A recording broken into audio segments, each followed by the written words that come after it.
saya sudah bersama dengan Mas Rian Mahendra. Ini terima kasih karena kita sudah dipersilahkan untuk datang ke tempat Mas Rian ya pada hari ini. Mas Rian, ini boleh dibilang ini base camp Mas Rian atau? Assalamualaikum warahmatullahi wabarakatuh. Ini base camp buat, benernya saya dulu nyewa ini awal tahun buat ini tim editor YouTube. Oh, oke. Dan sekarang ditempati sementara sama Mas Rian? Ya, masih jadi tim editor YouTube dan tempat tinggal sementara. Oke. Mas Rian, ini saya mau langsung aja. Mas Rian juga pasti belakangan kayaknya media sosial, media juga lagi ramai sekali soal statement ini Bapak yang kemudian membuat statement di media tentang pemecatan Mas Rian. Ini emang ada statement tentang pemecatan? Sebenarnya penjelasannya dari full penjelasan sebenarnya saya lihat tidak ada ya Mas, tapi narasinya adalah antara dipecat atau mengundurkan diri. Yang betul dipecat kah, mengundurkan diri atau seperti apa sih Mas Rian, kalau boleh diceritakan? Saya nggak jawab, ntar saya tunjukin suratnya aja ya. Tunjukin suratnya ntar dijadiin insert begitu. Oke, baik. Saya dinonaktifkan sudah memang sejak pertanggal 22 Juni. 22 Juni 2022 kemarin. Oke, di 2022 ini kan artinya sebenarnya sudah cukup lama ya Mas? 22 Juni ya, sampai sekarang sudah 6 bulan lebih. Kemudian Mas Rian juga awalnya membuat klarifikasi begitu di YouTube terkait Mas Rian memang sudah tidak di PO Haryanto lagi. Tapi Mas Rian sebelum nanti mungkin kita akan membahas soal lebih detail. Mas Rian menontonkah secara keseluruhan video yang dibuat sama Bapak kemarin? Saya nggak pengen ngotorin hati dengan kebencian atau dengan rasa sakit kepada orang tua saya sendiri. Saya dengar sekelas-kelas aja. Karena namanya orang, walaupun orang tua ya dasarnya ya, di saat dia buka-buka aib sandal misalnya, sama sakit hati nggak sih? Nah, saya menghindari rasa sakit hati itu dengan tidak menonton. Tapi teman-teman tetap masih tahu, Bapak ngomongnya kayak gini. Makanya mendingan dengan aja nih yang tanya, apa sih yang dibicarakan sama Pak?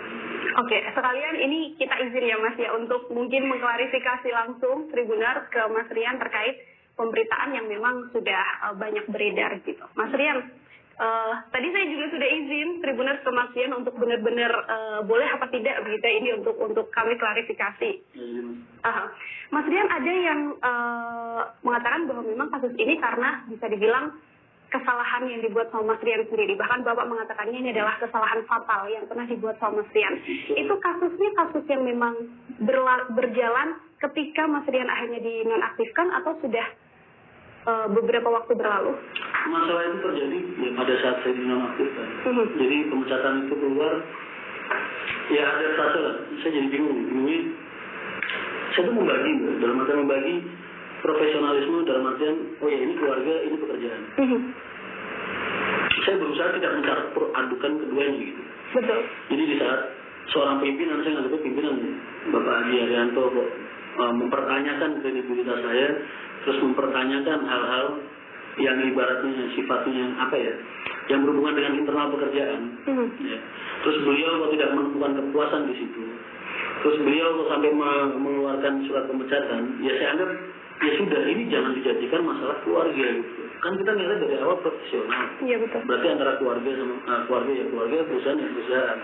Akhirnya pada saat surat pemecatan itu keluar, bahkan surat penarikan internalis itu keluar, ibaratnya itu saya udah menghindar. Dalam artian ya tetaplah, walaupun mau ngomong sepahit apapun ya, jangan campur adukan perusahaan dengan keluarga, tetap saya punya jiwa yang ya rapuh. Anggap aja saya masih lemah. Jadi bayangin aja saya harus dipecat dari sebuah perusahaan yang saya ikut berjuang di dalamnya selama entah beliau nganggap ada atau enggak, atau nganggap saya ini berarti atau enggak, terserah lah itu mungkin. Karena itu kan penilaian pimpinan ya. Cuman saya tetap punya masa untuk terpuruk. Jadi saya udah berdiam diri. Ya seperti yang kalian lihat lah. Saya nggak punya, maksudnya udah diucutin semua. Saya udah nggak dapat privilege yang selama ini saya dapatkan ketika saya bekerja. Ya masih ada tabungan dikit-dikit saya pakai buat hidup selama bulan apa ya berarti? Juli, Agustus, September, Oktober, November, Desember, 7 bulan. Ya buat saya masa terpuruk saya 5 bulan udah cukup. Ketika di bulan ke-6 ketika di bulan ke-6 ini saya udah lumayan agak sembuh, terus terang aja. Makanya saya pengen move on. Saya pengen nyari, saya udah sempat pulang terus saja kemarin ke Bapak pada saat bulan November itu. Cuman ya entahlah, mungkin beliau masih emosinya masih tinggi dan lain sebagainya. Saya juga nggak ngerti, pada 5 bulan nggak ketemu. Terus saya sebagai anak tetap malah saya pergi, saya pengen nyari kerjaan di luar karena ya mau nggak mau, ya saya kan udah kehilangan akses keuangan. Saya punya anak kuliah, bener masih dibiayain sama Pak Haji pada saat itu.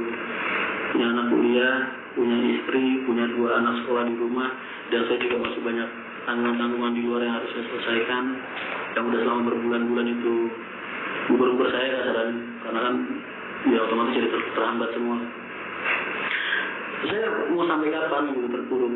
Bahkan saya udah sempat menghilang di media sosial, juga YouTube juga udah mulai mati tuh. Jadi saya pada saat itu memutuskan untuk ayolah move on, cari kerjaan, rezeki nggak cuma di sana. Iya. Tetap saya berusaha profesional dalam artian pekerjaan keluarga dengan harapan keluarga baik, tapi kayaknya kok ini jadi ke bawah-bawah, perusahaan udah gak baik, keluarga kok jadi gak baik juga. Saya mulai nyari kerja pada saat itu. Mulai setiap saya ngetuk perusahaan, yang mereka jawab pasti bercanda ya nih.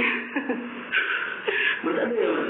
Kamu anak ya Arianto, kamu lihat main direktur operasional yang selama ini bekerja sama Pak Arianto sampai saat ini gitu.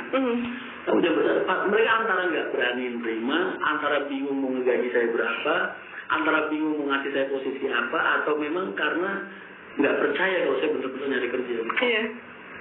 Seminggu, 2 minggu, 3 minggu, wah sampai ya sudah nggak ada beberapa perusahaan sampai yang tadinya ada 2, nggak beberapa banyak ya.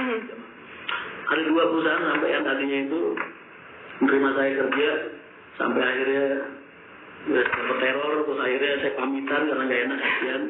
Terus perusahaan yang satunya lagi sama kejadiannya juga sama, terus akhirnya udah saya nganggur lagi.